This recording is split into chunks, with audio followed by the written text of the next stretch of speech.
নমস্কাৰ বন্ধুসকল, স্বাগতম জনাইছোঁ মোৰ অন্য এটা ভিডিঅ'লৈ। আজি বনাবলৈ লৈছোঁ তিহুৰে মাছৰ জোল। খাই বহুত ধুনীয়া লাগে, আপোনালোকেও খাই চাবচোন।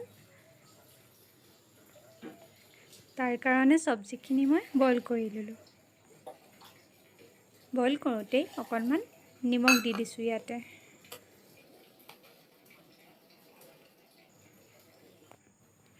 কেৰাহীত তেলখিনি গৰম কৰি পাঁচফোৰণ কেইটামান দি ফুটাই ল'লোঁ।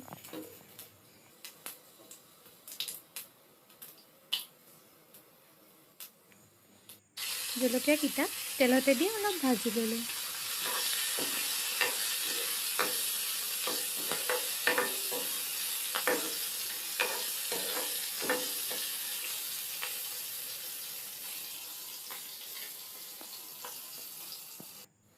পৰিমাণ অনুযায়ী ৰং গুড়া দি পেলাই বইল কৰা চব্জিখিনি ইয়াতে ঢালি দিলোঁ।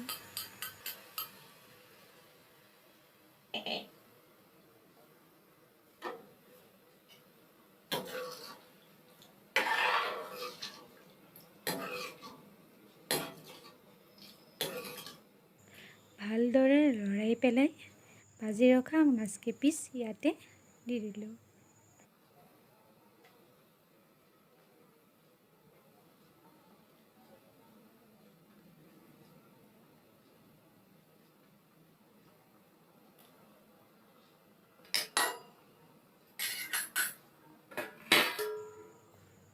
ভালদৰে উতলিবৰ কাৰণে ঢাকনিখন দি হাই ফ্লেমত গেছটো ৰাখি থলোঁ, যাতে ভালদৰে মাছৰ জোলকণ উতলিব পাৰে। উতলিলেহে জোলৰ আচল সোৱাদটো ওলায়। 5 মিনিটমান উতলাৰ পাছত মাছৰ জোল ৰেডি হৈ গ'ল। তাৰ পাছতে গেছটো নুমুৱাই ৰাখিলোঁ।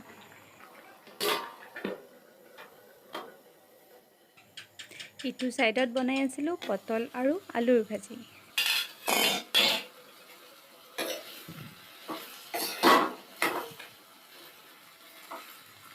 ভাজিখিনিও হৈ গ'ল বনাই। মাছৰ জোলকণ এনেকৈ ৰান্ধি খাই চাবচোন আপোনালোকেও। ভিডিঅ'টো চাই ভাল লাগিল যদি মোৰ চেনেলটো ছাবস্ক্ৰাইব কৰিবলৈ নাপাহৰিব।